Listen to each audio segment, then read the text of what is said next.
নমস্কার, আমি পল্লবী চ্যাটার্জি। আমি ডায়েটিশিয়ান এবং সার্টিফাইড ডায়াবেটিস এডুকেটর। আমি সার্টিফাইড ম্যাটারনাল অ্যান্ড চাইল্ড নিউট্রিশনিস্টও। আজকে আমি আপনাদের সঙ্গে চাইল্ডহুড ওবেসিটি বা শৈশব স্থূলতা নিয়ে কিছু কথা আলোচনা করব। চাইল্ডহুড ওবেসিটি সারা বিশ্বব্যাপী শিশুদের প্রভাবিত করেছে এবং এর ফলে শিশুদের শরীরে নানা নেতিবাচক প্রভাবও পড়েছে। একজন বাচ্চা যে কিনা ওভারওয়েট ছোট বয়সে, তারা কিন্তু বড় হয়েও ওভারওয়েটই থাকবে এবং এর ফলে অনেক অসংক্রামক ব্যাধি বা নন কমিউনিকেবল ডিজিজ তাদের চট করে ধরে নেবে। তো সেইগুলো এড়ানোর জন্যই আমাদের একটা শিশুর স্বাস্থ্যের দিকে ছোট থেকে খেয়াল রাখতে হবে। শৈশব স্থূলতা বা চাইল্ডহুড ওবেসিটি কিন্তু হঠাৎ করে এক রাতের মধ্যেই হয় না। এটি ক্রমশ আস্তে আস্তে হতে থাকে নানা কারণে। আর চাইল্ডহুড ওবেসিটিটা আমরা অবস্থাপন্ন পরিবারের শিশুদের মধ্যেই বেশি দেখতে পাই। এবার তার জন্য সেটা এড়ানোর জন্য কি করতে হবে, আমাদের নিয়মিত growth chart IAP, Indian academy of পেডিয়াট্রিক্সেরও আছে বা ওয়ার্ল্ড হেলথ অর্গানাইজেশনেরও আছে। সেই গ্রোথ চার্টটা আমাদের দেখতে হবে, বাচ্চাদের বিএমআই পার্সেন্টাইল দেখতে হবে, বাচ্চাদের হাইট এবং ওয়েট দেখাটা খুব জরুরি এবং তার সঙ্গে তো ডায়েট আর ফিজিক্যাল অ্যাক্টিভিটি আছেই। এবার শৈশব স্থূলতার বা চাইল্ডহুড ওবেসিটির যে কারণগুলি, সেই কারণগুলিতে আসবো। প্রথমেই আসি অতিরিক্ত খাওয়া দাওয়া। এবার একটি শিশুকে তার মা প্রথম থেকেই, মানে আমরা দেখি যে দুগাল ভাত খাওয়ানোর জন্য তারা সারা বাড়ি ছুটে বেড়াচ্ছে, অথচ হয়তো সেই সবজিটাই খাওয়া হলো না, সেই মাইক্রোনিউট্রিয়েন্ট গুলোই তার গেল না, কিন্তু সেই কার্বোহাইড্রেট তারা লোডিং ছোটবেলা থেকেই করে যাচ্ছেন। তো সেক্ষেত্রে অতিরিক্ত খাওয়া দাওয়া হয়, মারা জোর করে বাচ্চাদের খাওয়ান। আমরা সবসময় বলি রেসপন্সিভ ফিড করতে, ফোর্স ফিড না করতে। কারণ বাচ্চাকে যেই মুহূর্তে জোর করে খাওয়ানো হবে, তখন তখন বাচ্চাদের খাওয়ার প্রতি একটা অনীহা তৈরি হয়ে যাবে। এই কারণে আমরা বলি বাচ্চাদের চুজ করতে দিন, ওরা আস্তে আস্তে নিজেরা নিয়ে খাবে। দ্বিতীয়ত হচ্ছে ঘন ঘন বাইরের খাবার খাওয়া। মা বাবারাও আজকাল যেহেতু দুজনেই কর্মরত, তারাও বাইরের খাবার অর্ডার করে খান এবং বাচ্চারাও তাতে উৎসাহিত বোধ করে। 3 নম্বর পয়েন্টে আসি। এবার হচ্ছে এই ফুড অ্যাপ, মানে যেগুলো হচ্ছে সুইগি, জোম্যাটো, আমরা যেগুলো রেগুলার অর্ডার করে থাকি, অবস্থাপন্ন পরিবারের শিশুরাই মানে এই স্মার্টফোন ইউজ করে এবং তারা সেইগুলোকে অর্ডার করে এবং খায়।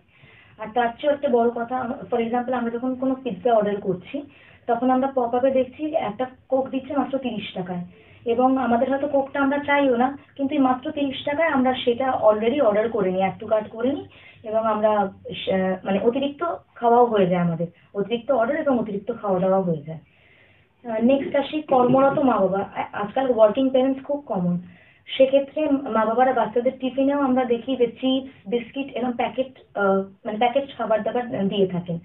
আর তারা যেহেতু বাচ্চাদের সারাদিন সময় দিতে পারছেন না, তারা বাড়ি যখন ফেরেন তখন একটা পিৎজা, একটু বার্গার বাচ্চাদের জন্য নিয়ে আসেন।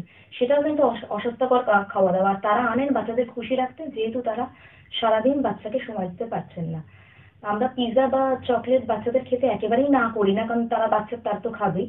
কিন্তু আমরা বলি যে সপ্তাহে অন্তত একদিন, উইকেন্ডে তারা যদি নিয়ে আসেন একটা একটা পিৎজা কি একটা বড় চকলেট এবং বাড়ির সকলে মিলে ভাগ করে খান, তাহলে বাচ্চারা শেয়ার করতেও শিখবে এবং অতিরিক্ত খাওয়া দাওয়া হবে না।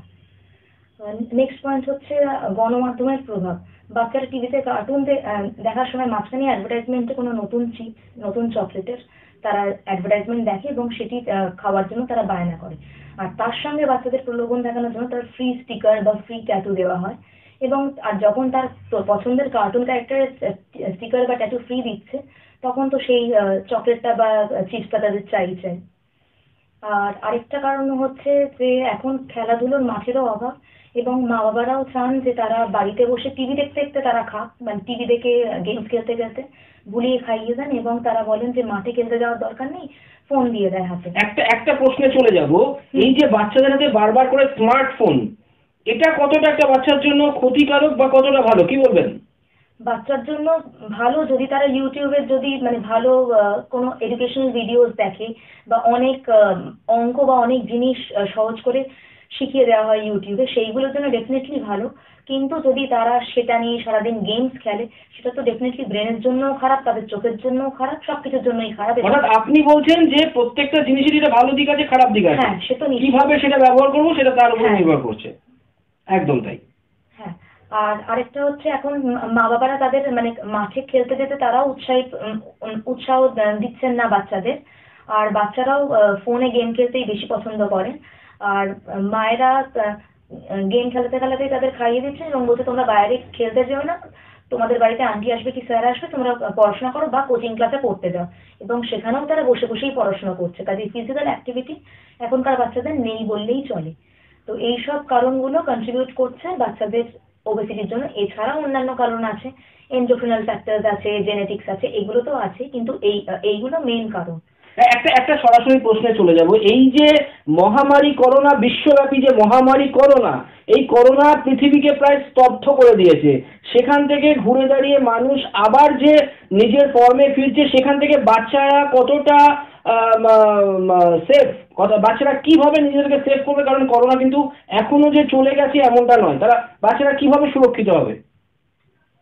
বাচ্চারা তো এখন স্মার্টফোন ডিপেন্ডেন্ট, এখন যেহেতু বাচ্চারা বেশি ফোন ডিপেন্ডেন্ট হয়ে গেছে, ওইখানে বাচ্চাদের ফিজিক্যাল অ্যাক্টিভিটি কমে গেছে, এবং যার ফলে বাচ্চারা নিজেরাও নিজেদের আইসোলেট করে রাখে।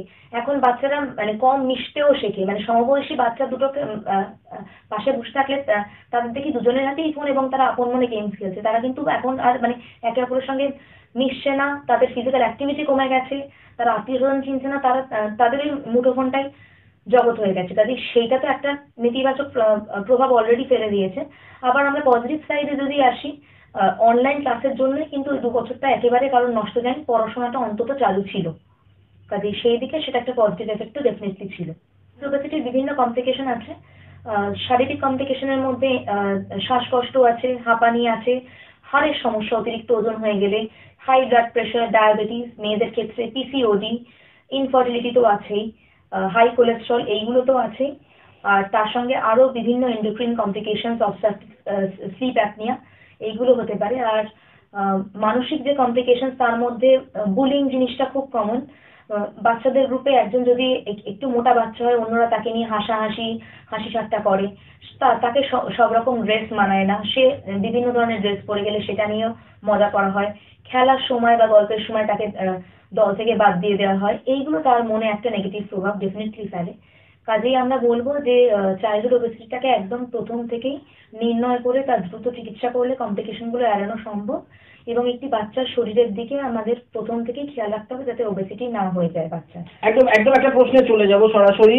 এই যে সদ্যজাত বাচ্চা যারা রয়েছে, তাদের জন্য ব্রেস্ট ফিড কতটা প্রয়োজনীয়, কতটা প্রয়োজন?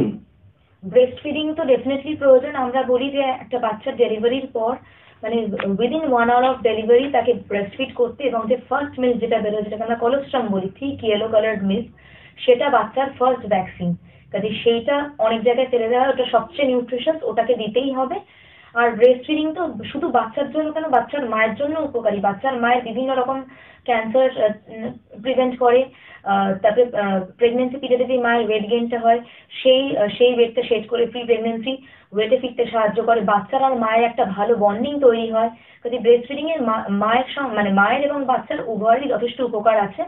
আর ব্রেস্ট ফিডিং আমরা বলে থাকি এক্সক্লুসিভ ব্রেস্ট ফিডিং, জন্ম থেকে একদম 6 completed month or 180 completed days অব্দি বাচ্চাকে এক্সক্লুসিভ ব্রেস্ট ফিড করাতে হবে। কোনো খাবার, কোনো জল কিচ্ছু দেওয়া যাবে না, শুধু ব্রেস্ট ফিড করাতে হবে। আর কোনো ওষুধপত্র হলে সেটা পেডিয়াট্রিশিয়ানের পরামর্শ অনুযায়ী দিতে হবে। আর 6 মাসের পর বাচ্চার অন্নপ্রাশনে গেলে উইনিং শুরু হবে, কিন্তু ব্রেস্ট ফিডিং চলতে থাকবে বাচ্চার 2 বছর বয়স অব্দি। আর 2 বছরের পর থেকে আরো বাচ্চা যত বড় হচ্ছে, তাহলে তারা সঠিক পরিচর্যার জন্য তারা কি খাবে আর কি খাবে না, এটা শুনে আমরা শেষ করব। হ্যাঁ, বাচ্চাদের এর জন্য আমরা বলি সুষম আহার, balance diet, right portion, right টাইমে। আমরা দেখি যে আমাদের বাঙালি বাড়িতে মারা একটু ভাত কি আর 2টো রুটির জন্য তারা ফোর্স করেন, অথচ আর 1 পিস মাছ কি আর একটু সবজির জন্য তারা করেন না। আর বাচ্চাদের ক্ষেত্রে আমরা দেখি বাচ্চাদের জাঙ্ক ফুড খাওয়ার প্রবণতা অনেক বেশি, এবং মায়েরা যদি হেলদি খাবার দেন, বাচ্চারা শুনি যে পাশের জনের চিপসটা খেতে খুব ভালো লেগেছে বা পাশের জনের টিফিনটা খুব ভালো লেগেছে। হ্যাঁ, সেটা আমরা কিছুটা হলেও আটকাতে পারবো না, কারণ বাচ্চাদের মিশতে দিতেই হবে স্কুলে যখন যাচ্ছে 5 জনের সঙ্গে। আমরা বাড়িতে বাচ্চার খেয়ালটা পুরোটা নিতে পারি। বাচ্চাকে সারাদিনে অল্প অল্প করে বারে বারে খাওয়ানো। একটা বাচ্চা তো আমাদের সমান খাবে না, একসঙ্গে বসে অল্প অল্প করে বারে বারে।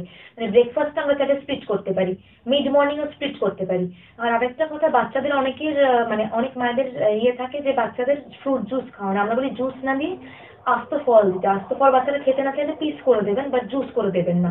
জুস করে দিলে কি হয়, ফলের ফাইবারটা ছেঁকে বেরিয়ে যায় আর কনসেন্ট্রেটেড ক্যালোরিজ হয়। ওইখানে ফাইবারটার জন্য আমরা বলি যে ফল কেটে দিতে। আর প্রত্যেকটা ফলই বাচ্চাদের খাওয়ানো অভ্যেস করবেন মৌসুমী ফল। তার মানে এই নয় যে খুব দামি জিনিসটা, দামি ফল দেবো, আর স্ট্রবেরি দেবো কি ব্ল্যাকবেরি দেবো সেইটা না। আমাদের আপেল পেয়ারা যা পাওয়া যায় আমাদের সেটাই দেবেন। একটা বাচ্চা সারাদিনে কবার খাবে ইন অ্যান অ্যাভারেজ? 5-6 বার তো মিনিমাম। আর অনেক অনেক মায়েরাই জিজ্ঞেস করেন যে হেলথ ড্রিঙ্ক দেবো কিনা বাচ্চাদের। আমার মনে হয় বাচ্চারা যদি একটা ব্যালেন্স ডায়েট 3-4 ঘন্টা অন্তর অন্তর খায় এবং হেলদি খাবার খায়, কোনো রকম কোনো হেলথ ড্রিঙ্কের সমস্যা নেই। এবং হ্যাঁ, গ্রোথ চার্টটা দেখতে হবে, তাদের হাইট ওয়েটটা মনিটর করতে হবে, পেডিয়াট্রিশিয়ান এবং ডায়েটিশিয়ানের পরামর্শ অবশ্যই নিতে হবে। আর জল কতটা খাবে একটা বাচ্চা সারাদিনে? জল আমরা বলি যে 8 to 10 গ্লাসেস, মানে ওই 2 লিটার মতো। আর জল না, মানে আমরা ফ্লুইড বলি 2 লিটার। ফ্লুইডের মধ্যে স্যুপ, ডাল সবকিছু ইনক্লুডেড। আর আরেকটা কথা, বাচ্চাদের রোজ ডায়েটে চর্বিহীন প্রোটিন মানে মাছ, চিকেন, এগ হোয়াইট এইগুলো রাখতে হবে। বিভিন্ন রকমের ডাল রাখতে হবে, সয়াবিন, এগুলো সমস্ত, পনির সবই রাখতে হবে। আর ফাইবার রিচ খাবার রাখতে হবে, ওমেগা 3 ফ্যাটি অ্যাসিড রাখতে হবে, হেলদি নাটস, অ্যালমন্ড, ওয়ালনাটস এগুলো তো রাখতেই হবে। আর ব্যালেন্স ডায়েট যেটা সবসময় বলি, মানে একটা প্লেটের হাফ হবে নন স্টার্চি ভেজিটেবলস, 1/4 হবে লিন প্রোটিন মানে ফিশ, চিকেন, এগ হোয়াইট, আর 1/4 হবে হোল গ্রেন কার্বোহাইড্রেটস। আর refined carbohydrates, process food, package food, junk food এগুলো যতটা সম্ভব এড়িয়ে চলাই ভালো। আজকে আমার আলোচনার বিষয় এইটুকুই। আশা করি আপনাদের সকলের ভালো লেগেছে। চাইল্ডহুড ওবেসিটি এই বিষয়ে যদি আরো বিশদে আপনারা জানতে চান, আমাকে অবশ্যই যোগাযোগ করতে পারেন। আমার মোবাইল নাম্বার 8335990593। ধন্যবাদ। সকলে ভালো থাকুন, সুস্থ থাকুন। নমস্কার।